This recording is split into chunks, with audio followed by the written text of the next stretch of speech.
Ooh, I get nervous when I get near the water here about falling over. Good morning.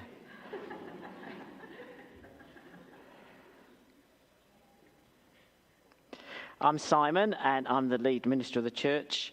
And it's really great to have you here, especially if you're here visiting. We're so pleased to have you here, and stay around for tea and coffee and get to know us. And thank you for coming to support these people. Or maybe you've just come in for the first time and you think, oh, what's going on here? Well, what I'd like to say before anything else is, May the 4th be with you. Anyone know what I'm talking about? Yeah, it's May the 4th, and of course we call this Star Wars Day, don't we? Because Star Wars, they say, may the Force go with you, and we say, may the 4th go with you. Yeah, I know, it's a bit cheesy. But honestly, it kind of fits, because today's about a different kind of force. Not the stuff of lightsabers and Jedi robes, but the kind of power that changes everything. The power and the love that God's shown us through his son Jesus. The power and the love that changes lives. The power and the love that's changed Naomi and Sophie and Isabella's life. And you're going to see that force in action just a little while later. So if you come to cheer someone on, if you come to cheer Naomi, Sophie or Isabella on today, that's great. And maybe you haven't been to church for a while, or maybe never before. Maybe you're not a Jesus follower, and you might be thinking, hang on, what is all this stuff? You know, you walked in, there's music, and did you spot the Star Wars music? That was a kind of clue to May the 4th be with you.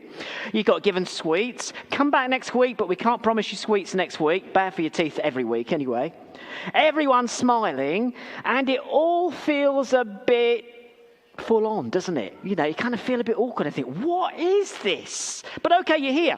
You come in, you see all this excitement around us, and then you spot that little swimming pool down the front, and you remember what either Sophie, Naomi, or Isabella had said to you. Remember they said, come and see us because we're going to be baptized. And you said, what on earth is that? And you say, well, actually, what they're going to do is they're going to dip me in water and then lift me up again, hopefully. And you think, what on earth is that? I must come out and find more about that.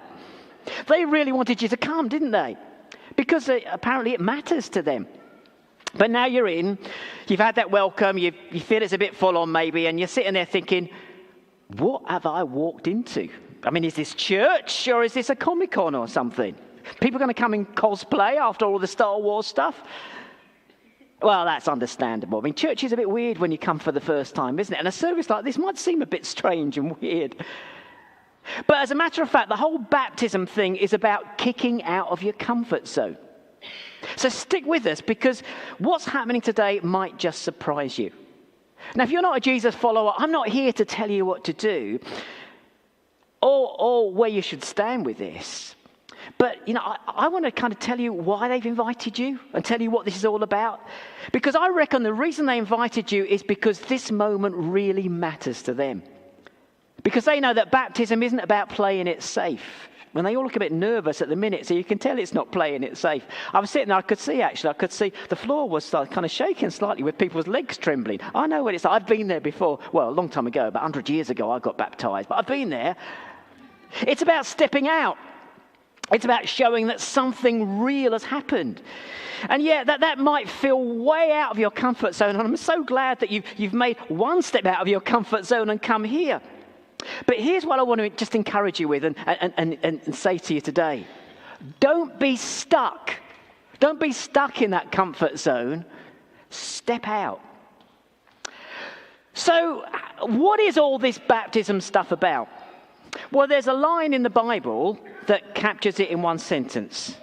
And it's interesting, you know, the guy who wrote it, he knew exactly what it was to leave your comfort zone behind. His name was Paul.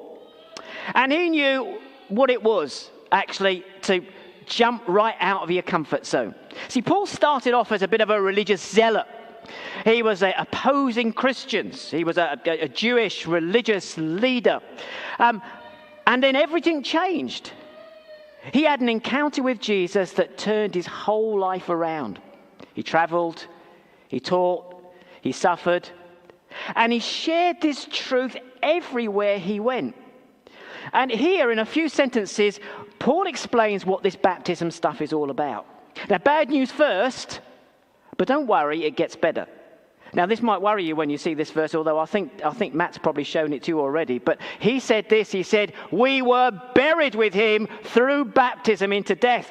The look on their faces, they look a bit scared. Yeah, don't worry. But what he's saying is actually baptism is a picture, and the word he uses actually means completely immersed. It's a picture. It's a picture of what God's done in your life. Here's the truth. We've all walked away from God. We've all gone our way. We've said to God, get out of my life, I'm going to do it my way. You know, like Frank Sinatra, I did it my way. We want to just do it our ways, not God's way. And that's what the Bible calls sin. It's actually saying, God, I'm going to do what I want, even though you say it's not a good thing to do. And it breaks everything. It breaks trust. It breaks people. It breaks relationships. And most importantly, it breaks the connection we have with God. And the result? Separation from God. Distance from other people, guilt about the things that we've done that we know have hurt other people. It's like something's always off, like we're carrying a weight that we can't shift. But here's what Jesus did. He took that sin on himself and he totally dealt with it. And that's what baptism pictures. It pictures us saying, look, this was mine, but Jesus dealt with it and I'm done. So I'm going to go down there and leave it in the grave with him. And I'm going to raise with him and live new life. And that brings us to the good news. So that just as Christ was raised from the dead, we too might live a new life. Old, buried with Jesus. Up again, new life rising, a fresh start that only God can give. And he gives us the power and the enabling to do it. We don't have to try our hardest to live for him. No, he gives us the Holy Spirit who helps us to do that. He gives us God in our lives. And that's what baptism represents. And Naomi, Sophie and Isabella, they've stepped out of their comfort zone. They've turned to Jesus. They've trusted in him and put their faith in him to have a relationship with God and to live that new life. And he's given them something else that no one can. He's given them a whole new life, a whole new nature, a whole new start. Now you might know these ladies and know they're not perfect, but they've got Jesus in their life. They've got a whole new start. And Naomi, Sophie and Isabella, if I can talk to you for a minute. You could have played it safe. You could have kept it quiet. You could have just said, well, can we have a little quiet baptism with no one else there and that'll be done okay. You could have told people you believe, but just one or two. But you didn't. You said, I want people to know. I want to go public. I want to step out. You know, and on behalf of the church family here, I want to say, we're right with you. We're so excited for you. And this is just the beginning. So everyone here, if you've come to cheer them on, great. Welcome. So glad you're here. And when you watch these baptisms today, you're seeing what it looks like when someone steps out of their comfort zone. Not because they got it all sorted, or because life suddenly got easier, but because Jesus reached out to them and they responded. And maybe, just maybe, you get that sense, or you may get that sense later on, that Jesus is reaching out for you. You get that little whisper in your mind, that tug in your heart. You don't need to understand everything. You just need to take the next step. Small, real, honest. And if that's you, don't be stuck. Step out. So what could your next step be? Well, here's what you could do. You could ask a question.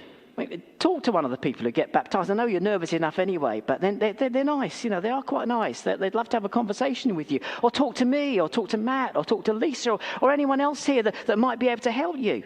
I mean, ask them, why'd they do it? Find out more about it. What changed for you? No pressure, just curiosity. Questions are steps too. And, you know, we don't tell people to switch off their minds and say, you've got to believe this and that's it. We want you to come with your questions, and we want to answer those questions and just help you think about the next step if you want to take that. Or you could take a book. I was going to hold one up here, but I think they're down there. But I've got a really great little book that I can give you that tells you more. And just go to Jason. He's a good-looking guy. Can you just give him a wave? Jason at the back there. You can't see him, can you? But, yeah, there, Jason. Here. He's a good guy, but he'll give you one of those little books. Take one of those little books as a gift from us, and it'll tell you more about how God reaches out for you. And if you're already following Jesus, but you haven't stepped out like these ladies have, be baptized. You know, faith was never meant to stay private. Baptism was never meant to be a nice idea. It's a command. Jesus didn't say, yeah, think about being baptized. He said, do it. Not to tick a box, but to take a step, to go public, to say, I am a disciple of Jesus. So if that's you, don't wait any longer. Don't get stuck. Step out. Good news is, we've got another baptism service on the 8th of June, so you haven't got long to wait. So now, you've heard about what this baptism stuff is all about. And it's over to these wonderful ladies here. It's their turn to speak. And each of them is about to share just a glimpse of what's going on here, what's changed, what it means. No turning back, no holding back. This is their moment. So we're going to start with Sophie. I'm going to ask her to come forward, and she's going to tell us about this.